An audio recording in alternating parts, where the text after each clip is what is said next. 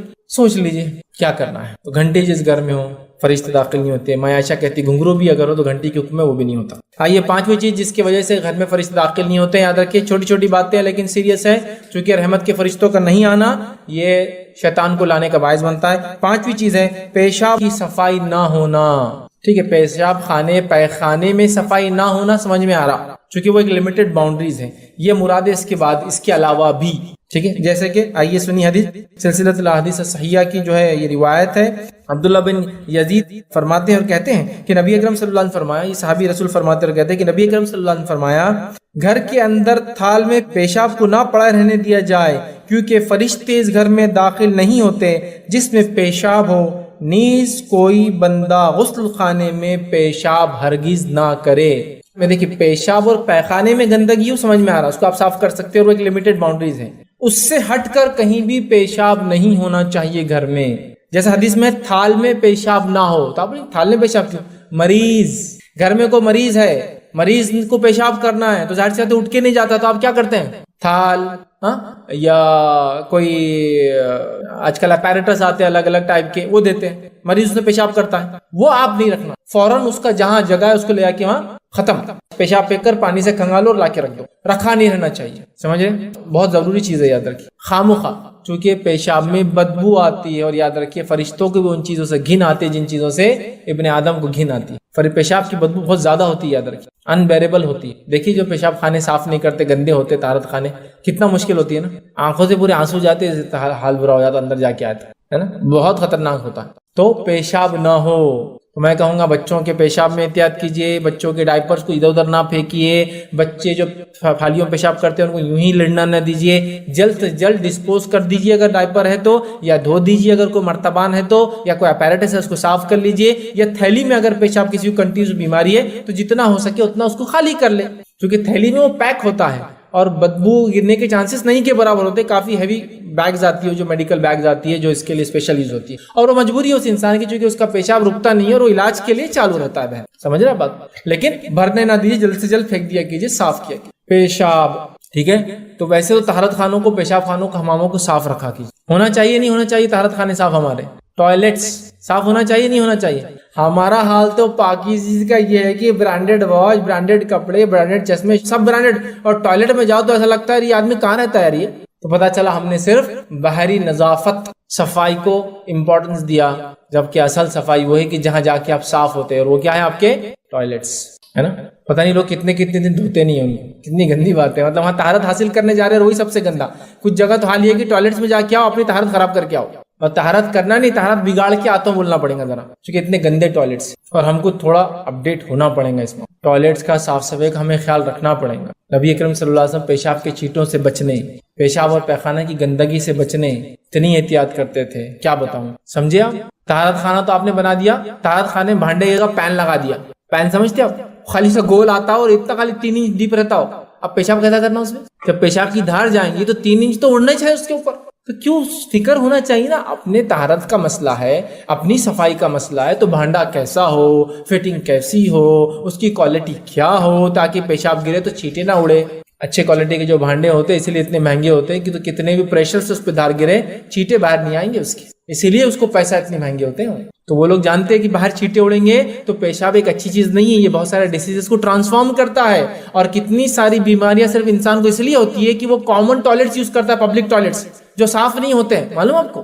کئی بیماریوں کا سبب وہ پبلک ٹوائلٹس ہوتے ہیں، کتنے آپ آرٹیکل اس سے پڑھ سکتے ہیں جو صاف نہیں ہوتے، آپ بنداس چلے جاتے ہیں لیکن وہ کنٹینیوس گندگی رہنے سے ڈیسیز ڈیولپ ہو جاتے ہیں۔ اپنے گھر کو بھی سوچ سمجھ کے بھانڈا بٹھائیے، کتنا سوچ سمجھ کے گھڑی خریدتے ہو نا، گھڑی کیا صرف ٹائم دکھاتی ہے، طہارت خانہ بہت امپورٹنٹ، اسی لیے بہت سی بار میں نوجوانوں کہتا ہوں، نوجوانوں شادی ہو رہی ہے نا تو بستر نیا خریدنا، پلنگ نیا خریدنا ضروری نہیں ہے، ٹوائلٹ تمہارا اچھا ہونا، اس کے اندر گیزر ہونا ضروری ہے تمہارے، اس لیے کہ تمہارے غسل کا مسئلہ ہے، تمہاری طہارت کا مسئلہ ہے، وہ زیادہ امپورٹنٹ ایشو ہے۔ پتا چلا روم تو ایسا سجا دیا کسی کو انتہا نہیں، اور ٹوائلٹ ایسا کہ اندر گئے تو وہیں چکر کھائے گر جانا آدمی، نہیں، اس کو چونکہ عادت ہو جاتی ڈیلی جانے سے، ہاں وہ ہے اصل چیز صاف صفائی۔ کچھ قوموں کا حال یہ ہے، جو لوگ کمپنیز وغیرہ میں ہوں گے، چائنیز یا جاپانیز لوگوں کو خاص طور سے آپ دیکھیں، اگر آپ سے کوئی ڈیل کرنا ہے تو پہلے وہ ٹوائلٹ کو ہی جائیں گے آپ کے، اور پھر آ کے فائنل ڈیل کریں گا آپ سے، کیونکہ وہ آپ پہ جب تک اعتماد نہیں کریں گا جب تک کہ وہ دیکھ نہ لے کہ آپ صفائی کے معاملے میں کیسے ہے، اور اس کا پیمانہ صفائی کا آپ کا طہارت خانہ ہوتا ہے اور بہت صاف صفائی کی عادی ہے۔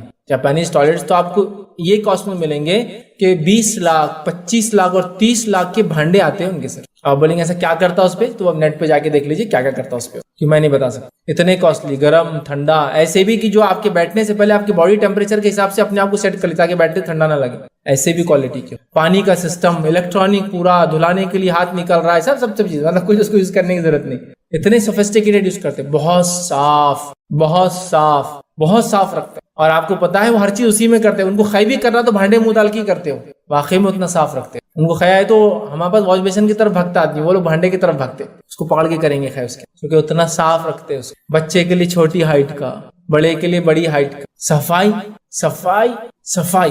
پیشاب جس گھر میں ہوتا ہے، مرتبان میں، پینس میں، یوں ہی پھیلا ہوا گرا ہوا، ٹوائلٹ گندا ہونا سمجھ میں آ رہا، وہاں تو صاف ہوں منع ہے، کیوں تو فرشتے نہیں آتے چونکہ اس کی بدبو گھن کے وجہ سے، واللہ عالم جو بھی وجوہات ہیں، تو پیشاب ہو نہیں آتے۔ اور کوئی بھی ہرگز غسل خانے میں پیشاب نہ کرے، غسل خانے میں پیشاب نہیں کرنا چاہیے۔ اب اس پہ علماء کی مختلف فتاوے ہیں کہ وہ غسل خانے اس زمانے میں ٹائلز وغیرہ نہیں ہوتے تھے، مٹی ہوتی تھی، اور مٹی پہ وہ غسل کرتے تھے، پانی نیچے جذب ہو جاتا تھا وہ اس ٹائم، اس وجہ سے منع کیا گیا۔ آج چونکہ سوفسٹیکیٹ ہوتے ہیں، سسٹم ہوتا ہے، موہری ہوتی ہے، فلشز ہے، پانی بہت زیادہ عام طور سے مل جاتا ہے، فتاوے ایک الگ بات ہے، لیکن عام بات یہ کہ احتیاط کرو تو بھیا اچھا، چونکہ حدیث میں مت کرو تو مت کرو، سمپل۔ اٹیچ ٹوائلٹ ایک الگ چیز ہے، غسل خانہ اور ٹوائلٹ اگر اٹیچ ہے تو ایک الگ مسئلہ ہے، یاد رکھیں، کیونکہ وہاں ٹوائلٹ کا ایک اسپیسیفک جگہ ہے، غسل خانے کی اسپیسیفک جگہ ہے، ٹھیک ہے۔ اسی وجہ سے کچھ لوگ بولتے ہیں غسل خانہ اٹیچ نہیں ہونا، لیکن ایسا مسئلہ نہیں، اٹیچ ہونے میں کوئی حرج نہیں، کیونکہ آج کل ہر چیز دونوں سیپریٹ ہوتی ہے، اس کا پورا لمٹ ہوتا ہے، اس کو الگ بناتے ہیں، اس کو الگ بناتے ہیں، تو انشاءاللہ کوئی مسئلہ نہیں، ٹھیک ہے۔ لیکن احتیاط کرے آپ کے پیشاب کہیں بھی گھر میں نہ ہو، بچوں کا ہو، یہ ہو وہ ہو، بڑوں کا ہو، بیمار کا ہو، مریض کا ہو، احتیاط کرے، فوراً صاف کرے اور اپنے گھر کو پاک رکھے تاکہ فرشتے آتے رہے۔ چھٹی چیز جس کی وجہ سے فرشتے رحمت کے گھر میں نہیں آتے وہ کیا ہے؟ جہاں بدبو ہو۔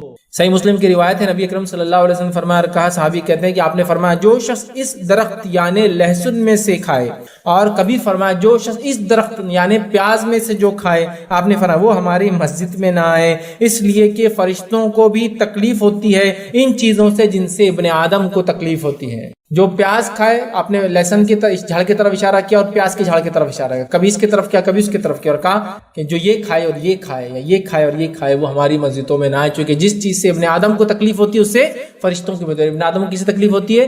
ہائی اسمیل، ہے نا، لہسن کی اسمیل کتنی ہائی ہوتی ہے نا، پیاز کی اسمیل، تو لہٰذا کچی پیاز اور کچا لہسن کھا کر آپ مسجد نہ جائے جب تک کہ آپ منہ صاف نہ کر لیں، کیونکہ اس سے فرشتوں کو کیا ہوتی ہے؟ گھن آتی ہے، نفرت ہوتی ہے، کیونکہ ابن آدم کو بھی گھن آتی ہے، ٹھیک ہے۔ تو اسلام کتنا پاکیزگی کا خیال رکھتا ہے، بازو والے کو بدبو سے تکلیف نہ ہو، کیونکہ اس سے فرشتوں کو تکلیف ہوتی ہے اور فرشتے نہیں آتے، سمجھے بات؟ تو لہٰذا کچا پیاز کچا لہسن مت کھائیے، کھاتے ہیں تو پھر منہ رنس کیجیے، مطلب کلی کیجیے اور صاف کیجیے، برش کر لیجیے، پھر مسجد جائیے، اور مسجد میں بیٹھ کے تو ہرگز مت کھائیے، کیونکہ باہر سے اندر نہیں جانا تو اندر بھی نہیں کھانا، سمجھا بات؟ کیونکہ اس سے بو آتی ہے نا۔ اب یہ تو تھا اس زمانے میں جن چیزوں سے بدبو آتی تھی، منع کر دے گا۔ آج ٹوبیکو، تمباکو کتنی بدبو دیتا ہے، نہیں بولے حدیث میں صرف لہسن اور پیاز ہے، ہاں ٹھیک ہے، حدیث میں لہسن اور پیاز ہی ہے، مقصد کیا آگے سنیے نا، جس چیز سے ابن آدم کو گھن آتی ہے اس سے فرشتوں کو بھی گھن آتی ہے۔ نہیں آپ تو بولیں گے میرے کو تو بہت لذت آتی ہے اس میں، اور آپ کو آ رہی نا، کسی جو نان اسموکر ہے اس سے پوچھو کتنی تکلیف ہوتی ہے اس کو، جب آپ کے منہ کا اتنا خطرناک سینٹ اور کتنی خوشبو والے ہوتے جو کھانے کے ہوتے ہیں، اور پینے کی تو وہ تو بدبوداری ہوتی، چاہے اس میں خوشبو ہوتی نہیں۔ اسموکنگ آپ کسی ایریا میں جائے جہاں لوگ وہ کرتے ہیں، جو آدمی نہیں پیتا سگریٹ، کوئی سگریٹ پینے والا بھی گزرا تو بولتا ہے انہیں پی کے آیا سگریٹ، کیونکہ اس کی اسمیل اتنی ہے ہوتی، تکلیف ہوتی ہے اس سے، ہے نا۔ اب ان لوگوں کو کیا جو طہارت خانوں میں گھس کے سگریٹ اب میرے مسجد کے اعتکاف کے نام پہ مسجد میں نیچے بیٹھے اور اوپر جا کے انجن چلا رہے اپنا، ہاں افطار ہوتے ہی مغرب کی نماز، کھانا اور چھت، کیا قبول ہوں گے یار، تم بدبو کرتے پھر رہے، اور کیوں ایسی چیز پیتے، کیوں ایسا کام کرتے ہو؟ نہیں وہ مکروہ ہے بول کے چلتا، میں وہ بحث میں نہیں پڑھ رہا ہوں آپ کو مکروہ ہے فلاں، اگر یہ اتنا ہی اچھا ہے، ٹھیک عمل ہے، کراہت ہے، صرف تھوڑا برا ہے، تو پھر اس کو بہت سارے نیکیوں کام میں کیوں استعمال نہیں کرتے؟ حلال ہے، آپ بول رہے حلال ہے لیکن تھوڑا پسندیدہ نہیں، تو کبھی صدقے میں دیا کرو۔ میں صدقے میں یہ سال رمضان میں ہم عید الفطر کا صدقہ 2.5 کلو سگریٹ نکالیں گے، صدقے میں نکالا کرو، آنے والوں کو صدقے میں دیا کرو، بیوی کے ساتھ مل کر پیا کرو، بچوں کو ترغیب دلاؤ کہ بیٹے ٹھیک نہیں ہے، کبھی کبھار چل جاتا، لیٹ اٹ بھی، تم بھی چلو میں بھی چلتے رہتا، ٹھیک، کبھی یہ کر لیا کرو، ہاں اس کو دینے کی یہ نیت ہو کہ اس کو دینے سے اجر و ثواب ملے گا، کیونکہ دوسرا پئیں گے نا، اس کو ضرورت مند ہے بیچارہ، وہ بھی طلب لگی ہوئی ہے اس کو، تو آپ کو نہیں دیتے نا، ارے بھائی مت پی، چھوڑ دے، خود پیتے پیتے بولتا مت پی، چھوڑ دے، بہت نقصان ہے اس کے، میکو ہو رہے، لیکن اب کیا ہے، پرانا زندگی گزر گئی ہماری، نہیں بدلنا چاہے تو سب کچھ۔ صحابہ نے جن کی نسلیں شرابوں میں ڈوبی ہوئی تھی، روایت میں آتا ہے جب شراب کو اللہ نے حرام قرار دیا، ایک شخص مدینے میں نکلا کہتے ہوئے کہ شراب حرام ہو گئی، تو روایت میں آتا ہے پرانی شراب تھی۔ اور شراب کی خصوصیت کیا ہے معلوم آپ کو؟ خصوصیت کیا بولنا، ہمارا ایک بری حرام چیز ہے، لیکن پھر بھی بہرحال اب جو بھی ہے اس کی ایک کیریکٹرسٹک یہ ہے کہ جتنی پرانی ہوں گی اتنی زیادہ اچھی ہوں گی۔ تو 50 سال 100 سال پرانی شرابیں بنتی ہے، معلوم آپ کو، ملتی ہے مارکیٹ۔ تو صحابہ کے پاس پرانی شرابیں رکھی ہوئی تھی، جب یہ بات سن لی تو شراب کو پانی کے جیسا بہا دیا سڑکوں پہ۔ اگلے دن شراب موجود نہیں تھی مدینہ، تو وہ تو نسلوں سے لت اور عادی تھے نا، اور شراب کی لت تمباکو کی لت سے بڑی ہوتی، چھوڑ دیا، اللہ کا حکم آیا ہوا۔ تو یہ جذبہ ہوتا ہے مومنوں کا، جب بات آ گئی تو معاملہ ختم، اگر مگر یہ وہ التا پلتا نہیں۔ اس کی بدبو ہی دیکھ لو یار کتنی، اس کے ڈبے پہ دیکھ لو کیا لکھا ہوا ہے، بچھو بنا دیا گورنمنٹ نے، سانپ بنا دیا، تو بیوقوف پھر بھی پی رہے، تو اب تو گلے پھٹے ہوئے وہ سب دے رہے، دانت سڑے وہ بھی دے رہے، کہ کم از کم یہ تو سمجھ لو، بچھو سانپ نہیں سمجھ میں آ رہا تم کو کیا ہے، تو بھی نہیں سمجھ میں آ رہا، کیونکہ پہلے انگلش میں لکھا ہوتا تو پڑھنا نہیں آ رہا، بولے tobacco smoking injures to health, it may cause cancer, نہیں سمجھ میں آ رہا، پڑھا لکھا نہیں ہے میں، پھر انہوں نے لکھ دیا کہ کرک روگ ہو سکتا ہے اس کے پینے سے، وہ بھی نہیں سمجھ میں آ رہا، چونکہ ہندی بھی نہیں آتی، تو بچھو اور سانپ بنا دیا، وہ بھی نہیں سمجھ میں آ رہا، بولے پتہ نہیں کیوں بنا رہے، شاید بچھو سے نکالا کچھ خاص چیز ہے۔ تو اب انہوں نے کیا کر دیا، بیماروں کی تصویریں دینا شروع کر دی، گلے خراب، دانت سڑے ہوئے، منہ پورا ہو گیا، تب بھی نہیں سمجھ میں، اس کی بدبو ہی دیکھ لو تم۔ لہسن اور پیاز حلال چیز کھا کر مسجد میں نہیں جا سکتے چونکہ بدبو ہے، سوچو اب، سوچو آگے۔ بہرحال آگے آئیے، اور کیا کام ہے جن سے فرشتے رحمت کے نہیں آتے؟ تو 6 تو دیکھ لیا ہم نے، 7 8 9 ایک ہی حدیث میں آتے، تینوں ایک ساتھ دیکھیں گے ہم۔ آئیے حدیث کے الفاظ سنیے، نبی اکرم صلی اللہ علیہ وسلم فرماتے اور کہتے ہیں جو ہے 3 چیزیں ایک ہی حدیث کے اندر آتی ہیں، جنوبی، نشہ اور خلق کی خوشبو۔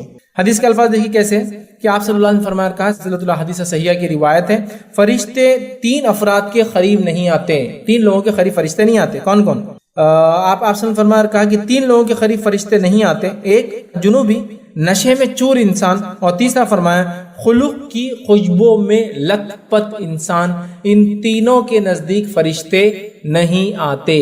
7 8 اور 9 پوائنٹ تینوں ایک اس میں آ جا رہے ہیں۔ 7واں پوائنٹ ہمارا کیا ہے کہ فرشتے اس شخص کے قریب نہیں آتے جو جنوبی ہو۔ جنوبی سمجھتے بیوی سے ہم بستری کیا ہو، سوائے اس کے کہ وہ وضو کر لے تو آتے ہیں، لیکن اگر جنوبی انسان نے وضو نہیں کیا تو فرشتے نہیں آتے۔ اس لیے نبی اکرم صلی اللہ علیہ وسلم اگر جنابت کی حالت میں ہوتے، کھانا چاہتے، پینا چاہتے، سونا چاہتے، تو پہلے کیا کرتے؟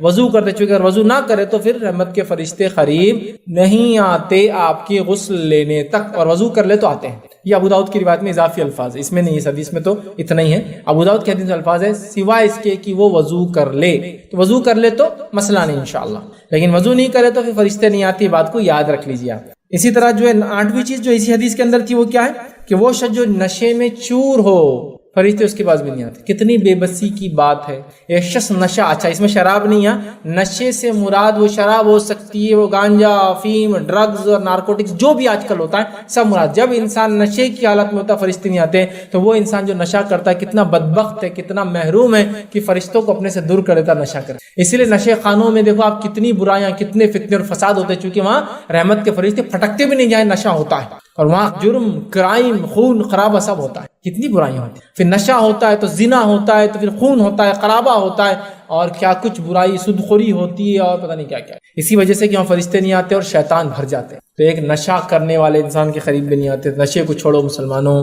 یہ حرام ہے اسلام میں، اور اس کو نہیں کرنا چاہیے، اور ایک فرشتہ نہیں آتا، اگر مر جاؤ اس حالت میں تو کیسی موت مرو گے، سوچو، اندازہ لگاؤ۔ آئیے آگے بڑھتے ہیں۔ 9ویں چیز جو اسی حدیث میں تھی وہ ہے خلق کی خوشبو میں لت پت انسان۔ ایک قسم کی خوشبو ہوتی تھی جو زعفرانی رنگ کی ہوتی تھی۔ دیکھیے خوشبو کی 2 قسم ہوتی تھی عربوں میں، اور دونوں میں سے ایک قسم حرام ہے عورتوں کے لیے، اور ایک قسم منع ہے مردوں کے لیے۔ حرام نہیں لیکن منع ہے، ان کے لیے نہیں لگانا چاہیے۔ پہلی قسم جو مردوں کے لیے حلال ہے وہ خوشبو ہے جو فریگرنس ہوتی ہے، اڑتی ہے، عود ہوگا، سینٹ ہوگا، یہ ہوگا جو اڑتے ہیں، ٹھیک۔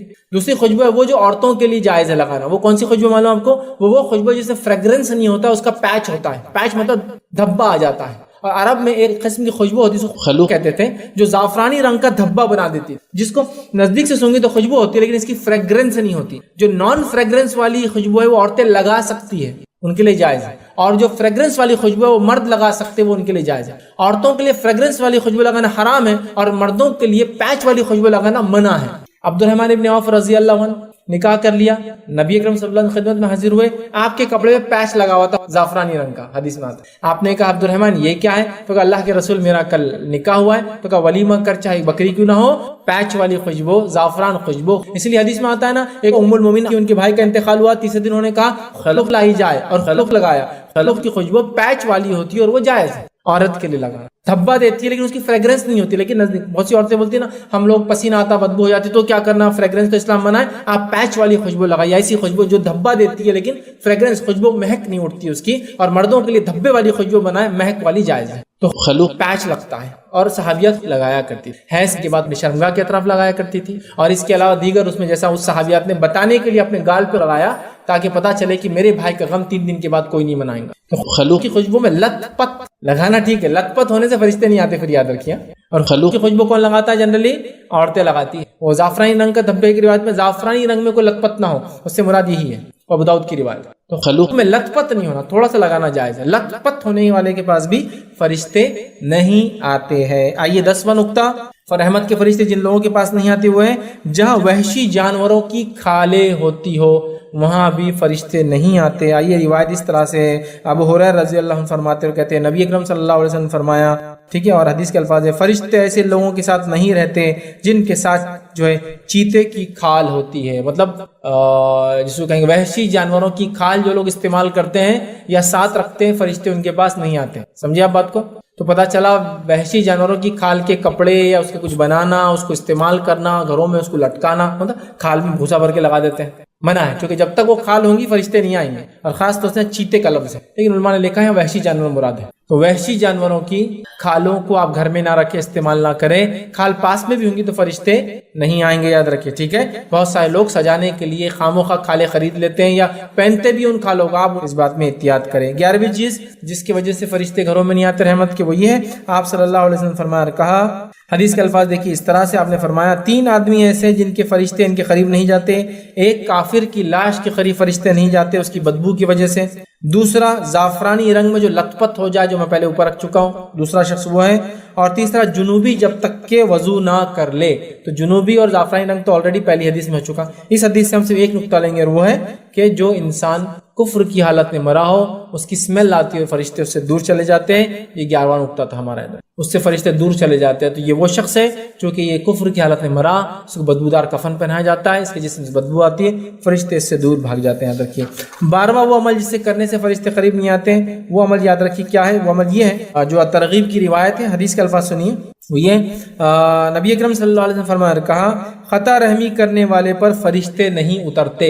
رحمت کے فرشتے اس شخص کے پاس نہیں آتے جو قطع رحمی کرتا ہے. قطع رحمی رشتوں کو توڑنے والا ہے. اللہ رحم کرے, آج ہم نے رشتوں کو توڑ کے اپنا حال یہ کر لیا کہ آج رحمت کے فرشتوں سے ہم مکمل محروم ہو چکے ہیں. اچھا, رشتوں کو جوڑنے میں تکلیف تو ہوتی ہے نا, اس لیے تو اجر ہے. اسلام کسی چیز کا اجر کب دیتا ہے؟ یوں کچھ مت کرو, کچھ نقصان نہیں, اجر مال خرچ کرو تو صدقے کا اور زکوٰۃ کا اجر ملتا ہے. حج کو جاؤ, فزیکل اور پیسہ خرچ کرو تو اجر ملتا ہے. نماز کے لیے تکلیفوں کو سہو, وضو کی تکلیفیں, صبح اور شام کی تکلیفیں, تجارت اور بزنس چھوڑنے کی تکلیفیں, بستر کو چھوڑنے کی تکلیفیں, سردی اور گرمی کی تکلیف, تو اجر ملتا ہے نا. تو رشتہ جوڑنے کا ایسی پکڑ مل جائیں گا.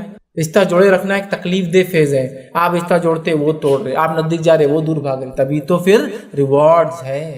نہیں میں رشتہ بہت تکلیف دیتے اس لیے میں نے چھوڑ دیا, تو پھر اجر بھی تو گیا نا. ایسا کون سا کام ہے دنیا میں بغیر اس کے مل جاتا؟ دعوت اللہ, اللہ کی طرف لوگوں کو بلانا سب سے عظیم کام ہے جو انبیاء نے کیا. تکلیف بھی تو سب سے بڑی اٹھائی, کوئی بھی کام پھکٹ چھاپ فری نہیں ملتی بھائی. ہر جو کام جس میں مشقت و تکلیف ہے اس کا بدلہ بھی, ٹھیک ہے. تو بہرحال رشتوں کو توڑنا رحمت کے فرشتوں سے محرومی ہے, یاد رکھیے. 13واں پوائنٹ جو انسان کو رحمت کے فرشتے جو ہم سے دور ہو جاتے ہیں, وہ 13 پوائنٹ کیا ہے؟ جس گھر میں قرآن نہ پڑھا جاتا ہو رحمت کے فرشتے وہاں داخل نہیں ہوتے.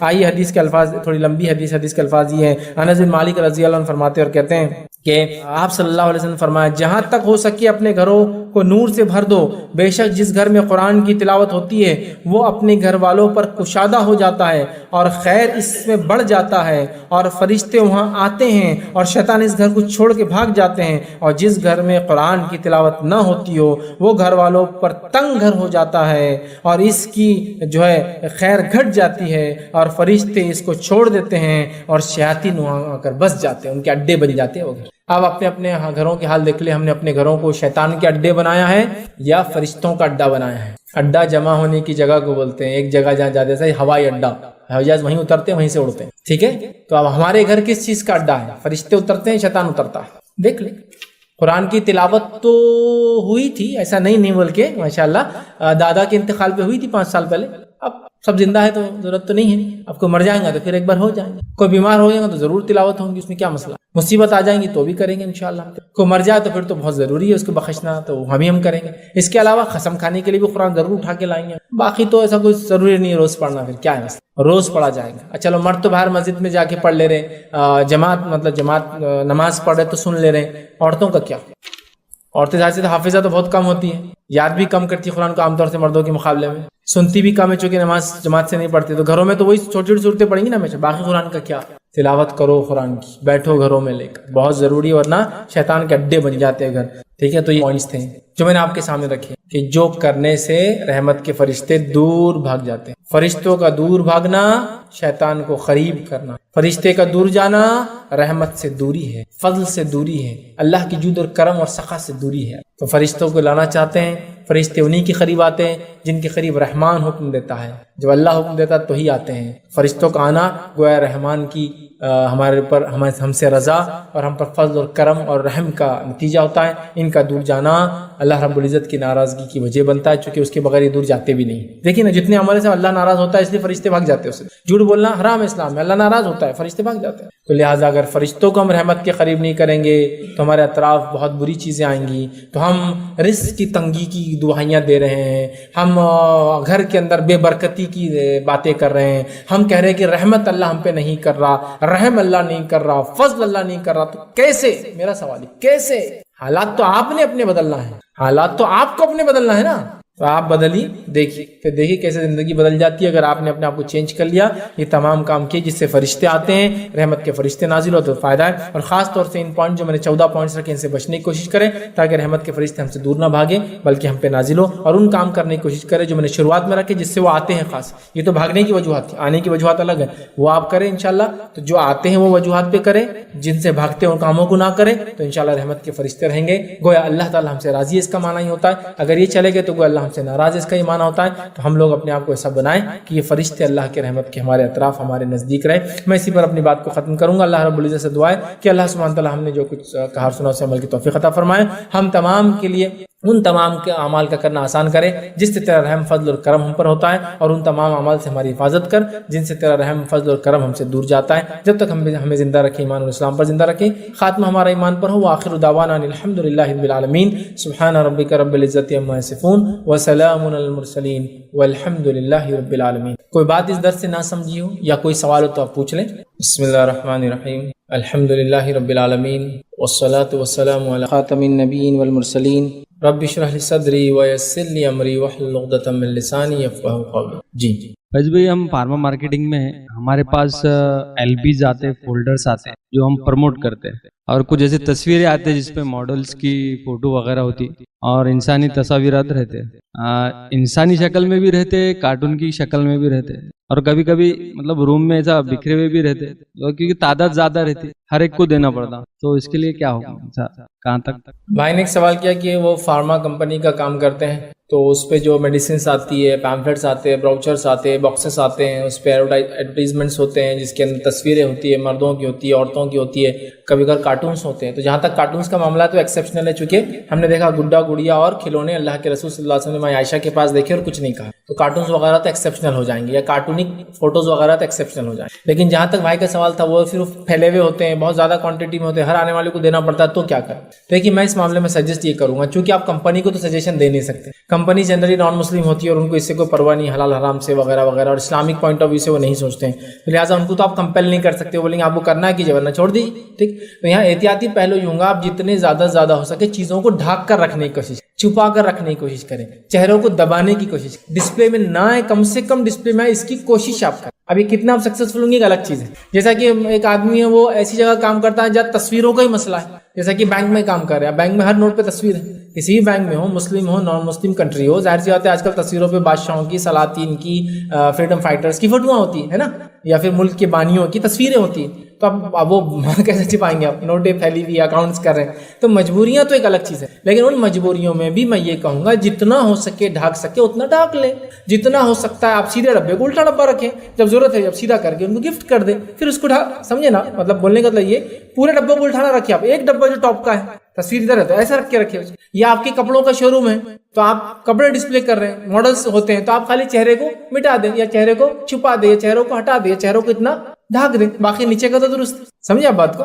ہو گیا. ٹیلرنگ کی دکان ہے, ہیلتھ کلبز ہے, آپ دیکھیں وہاں لوگ لگا دیتے ہیں, ٹھیک ہے, آپ کو بتانا ایسا کرنے سے یہ چیز ایسی بنتی ہے, چہرے چھپا دیں آپ, یا تو البم میں رکھیں پھر تاکہ البم میں لوگ دیکھیں, البم بند ہو جاتا پھر. تو جہاں مجبوریاں ہیں دیکھیے تو مجبوریوں کو مجبوری کے حد تک رکھیے. تو آپ جہاں تک ہو سکتا ہے کیا کیجیے, ان کو زیادہ پھیلنے نہ دیجیے, اور اگر پھیلا بھی ہو تو کوشش کیجیے کہ الٹا رکھ دے کم از کم ایک ٹاپ کا.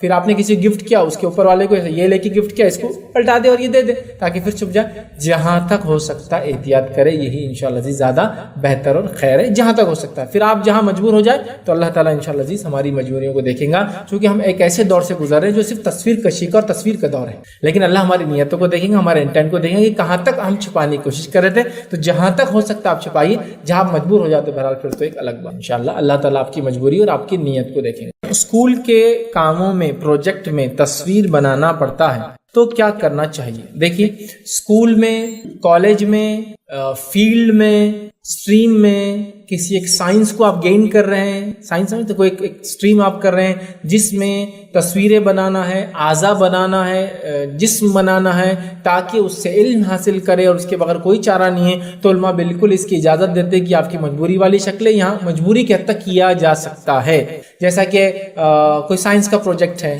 یا کوئی سائنٹیفک چیز ہے جس کے اندر انسانی چہرے کو بنانا ہے, آنکھ کیسا فنکشن کرتی ہے, پھر آنکھ اس میں ڈسپلے کرنا ہے, تو یہ آپ کی مجبوریاں ہیں. ٹھیک ہے, اور اسی مجبوریوں کے تحت سائنسدانوں نے, ہم دیکھتے ہیں پہلے زمانے میں آنکھوں کے فنکشن, چہروں کے فنکشن پہ کام کیا, لیکن جب ان کو بنایا تو ان کو اصلی شکل میں نہیں بنایا, حالانکہ اصلی شکل میں بنا سکتے تھے. پرانی کتابیں دیکھیے اب جو مسلمانوں نے لکھی, خاص طور سے چہروں کو گول بنایا, چوکور بنایا, تکون بنایا. کیوں ایسے چہرے ہوتے کا گول چہرہ, چوکور چہرہ, تکون چہرہ, لیکن سائنسی کتابوں میں تاکہ اصلی شکل بنانے سے بچ جائے بول کے انہوں نے یہ کام کیا تھا. لیکن اگر آپ کا سائنس کا پروجیکٹ ہے اور وہ ایک فن سیکھ کے آپ انسانیت کو بڑا نفع دینے والے انشاءاللہ, اور وہ آپ کی مجبوری ہے, وہ کورس ہے, تو علماء لکھتے ہیں اس میں کافی فتاوے, مجبوراً جتنا ہو سکتا اتنا آپ کرے, جہاں آپ چھوڑ سکتے وہاں چھوڑنے کی آپ کو, جیسے جہاں آپشن رہتا ہے کرو یا نہیں بھی کرے چلتا, تو جو مجبوریاں وہ کر لے, باقی آپ چھوڑ دیں, یہی انشاءاللہ خیر اور بہتر کا باعث اور سبب بنے گا انشاءاللہ. السلام علیکم. آپ نے ایسے گھنٹی کا بتایا, تو آج کل جو ڈور بیلز ہوتی ہیں تو اس کا کیا معاملہ رہے گا؟ ڈور بیل بند کرنا چاہیے یا پھر اس کا کیا معاملہ ہے؟ بھائی نے سوال کیا کہ جیسا ڈور بیل کا مسئلہ ہے, گھنٹی کا مسئلہ ہے, تو اس معاملے میں کیا کریں؟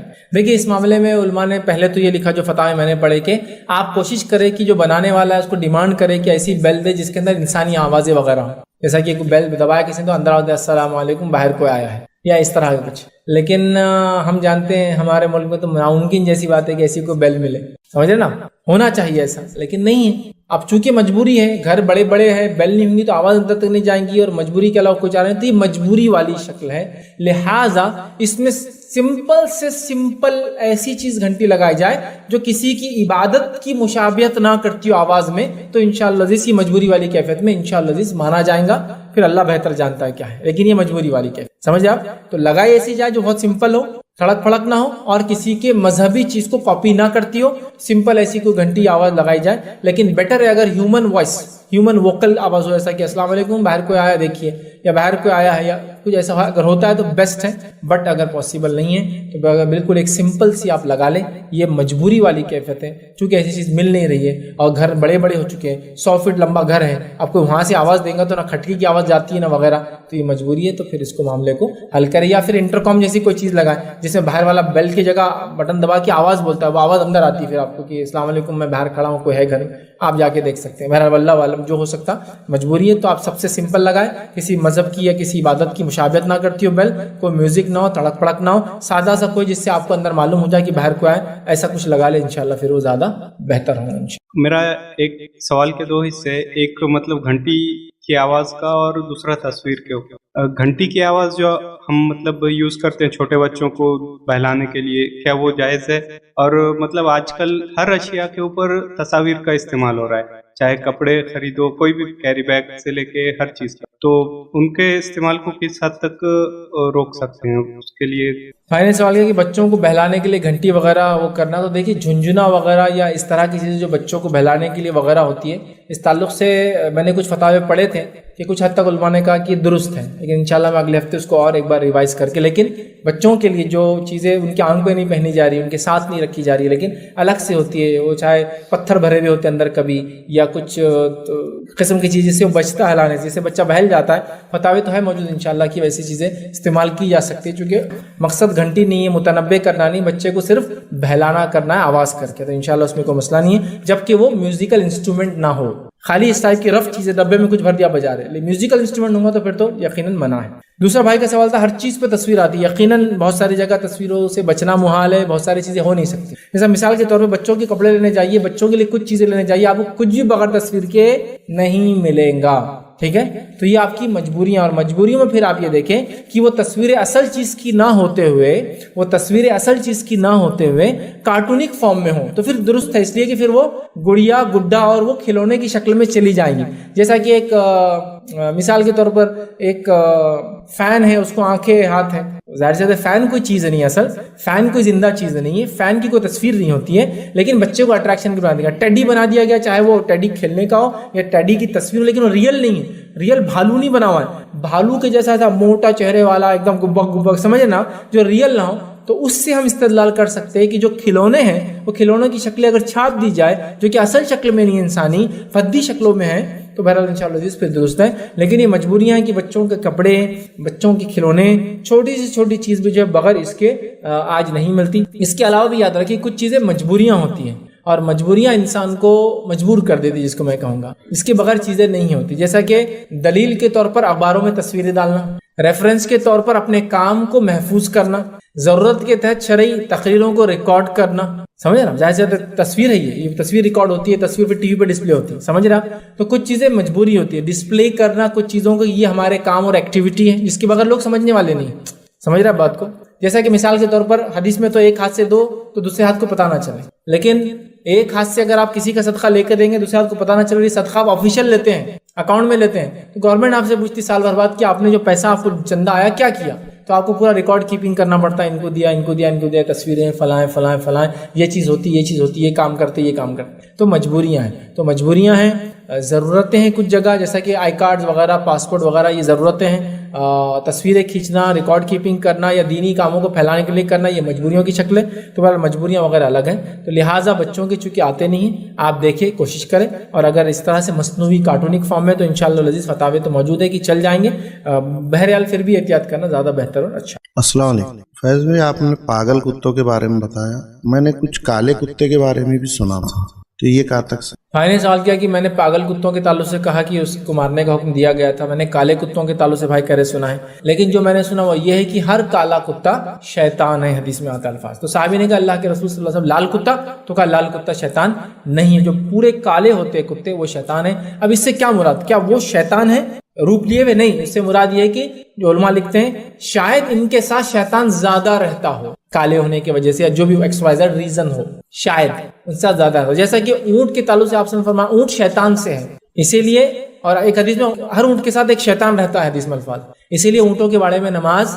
آپ نے پڑھنے کا حکم دیا کہ اونٹوں کے بارے میں نماز کوئی نہ پڑھے، بکریوں کے بارے میں پڑھے، بکریوں کے بارے میں پڑھے، اور بکریوں کے بارے میں کہا کہ اس میں رحمت ہوتی ہے، اونٹوں کے بارے میں کہا نماز مت پڑھو، اس کے ساتھ شیطان ہوتا ہے، اور حدیث میں آتا ہے کہ جو اس کا گوشت کھائے تو اس کو اگر وضو سے ہے تو اس کو پھر سے وضو کرنا پڑے گا، اس کا وضو ٹوٹ جاتا ہے، سمجھ رہا بات کو، تو لہٰذا وہ کتے کے تعلق سے بھی شاید ایسی ہوں گا، وہ کالا کتے سے تو شیطان سے پیدا ہوا نہیں، بلکہ اونٹ کے تعلق سے یہ بھی الفاظ ہے اونٹ شیطان سے پیدا ہوا، ان کالے کتے کے تعلق شیطان سے پیدا ہوا تو لفظ نہیں ہے، میں بھی کالے کتے کے ساتھ شیطان زیادہ رہتا ہو بول کے کہا گیا کہ ہر کالا کتا شیطان ہے، یاد رکھنا، لہٰذا کالے کتوں سے اجتناب کرنا، احتیاط کرنا، یا یہ نالج ہونا کہ کالے کتے کے ساتھ شیطان رہتا، یہ ضروری یاد ہے کہ حدیث میں یہ بھی الفاظ ہے، پوچھا گیا لال، تو کہا لال نہیں، کالا اگر ہو تو اس کے ساتھ شیطان رہتا ہے، یا کالا کتا شیطان ہے، یا شیطان رہنے کی وجہ سے اس کو شیطان کہا گیا۔ السلام علیکم، آپ نے ادھر طہارت کرنا منع ہے، تو باعث ایسا ہوتا ہے کہ جیسے کہ پانی ڈالی جسم کے اوپر اور بعد میں کبھی طہارت آ گئی تو کیا کریں اس کے لیے کیسا،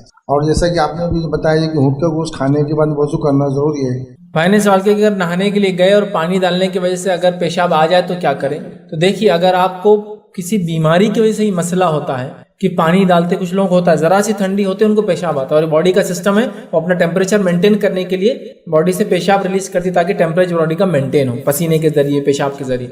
تو لہٰذا اگر ایسا ہو رہا ہے آپ کو کہ وہ پانی ڈالنے سے ایسا ہوتا ہے، بیماری کا مسئلہ ہے، تو اگر طہارت خانے پھر وہ فتویٰ آپ لے لیں علماء کا کہ طہارت خانے آج کے ویسے نہیں ہیں، ڈائریکٹ مٹی میں نہیں ہوتا، پیشاب وہاں جذب نہیں ہوتا جہاں وضو طہارت کرتے ہیں، بلکہ ایک موہری ہوتی ہے، پورا الگ سسٹم ہوتا ہے، پانی ماشاءاللہ فراوانی میں بہت زیادہ ہے، کوئی مسئلہ نہیں ہے. تو آپ احتیاط کرتے ہوئے چھینٹے نہ اڑے اس موہری کے اندر، سیدھا اگر کر سکتے ہیں پھر پانی ڈال لے، پھر طہارت لے لے، اور آپ کو پتہ ہے کوئی چھینٹے نہیں اڑیں گے، کوئی بدبو نہیں آئیں گے، کوئی پیشاب آنے کے ادھر آنے کے چانس نہیں ہے. اس زمانے میں بتاؤ نا حمام میں موہری وغیرہ ٹائل سے نہیں تھے، ڈائریکٹ مٹی پہ نہا رہے تھے لوگ، ظاہر سے زیادہ پیشاب کریں گے تو وہیں جذب ہوں گا اور سارا مسئلہ ہو سکتا ہے، بدبو وغیرہ گندگی، اس لیے منع کیا گیا. تو وہ فتوے کو آپ لے لیں مجبور. اور یہ تو بیماری اگر ہے تو پھر تو یہ مجبوری والی کنڈیشن ہے، مجبوری میں اگر ایسا ہوتا ہے تو پھر تو انشاءاللہ عزیز کوئی حرج نہیں کہ آپ وہاں پیشاب کر لیں، اس میں حرج نہیں. دوسرا بھائی کا سوال تھا اونٹ کے گوشت کے تعلق سے. میں نے کہا کہ اگر کھائے تو کیا وضو کرنا؟ ہاں، اونٹ کا گوشت جو بھی انسان کھائے تو اس کو وضو کرنا، جو کھانے والوں کا اگر وضو تھا تو.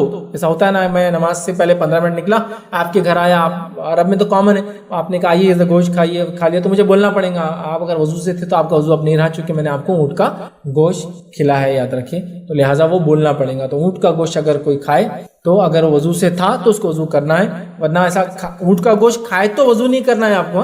اونٹ کا گوشت اگر آپ نے کھایا اور آپ باوضو تھے تو آپ کو وضو کرنا ہے، مطلب آپ کا وضو ٹوٹ گیا، اب آپ کو اگر نماز پڑھنا ہے تو وضو کرنا پڑے گا، یاد رکھیں، ٹھیک ہے. تو اونٹ کے گوشت کے لیے حکم ہے، یہ تب بھی تھا اور آج بھی یاد رکھیں. تو جو بھی اونٹ کا گوشت کھائے اگر وہ باوضو ہے تو اس کو وضو نہیں رہے گا، اور اگر بے وضو تھا تو پھر تو کوئی مسئلہ ہی نہیں ہے، اس کو وضو تو کرنا ہی ہے اس کا، ٹھیک ہے.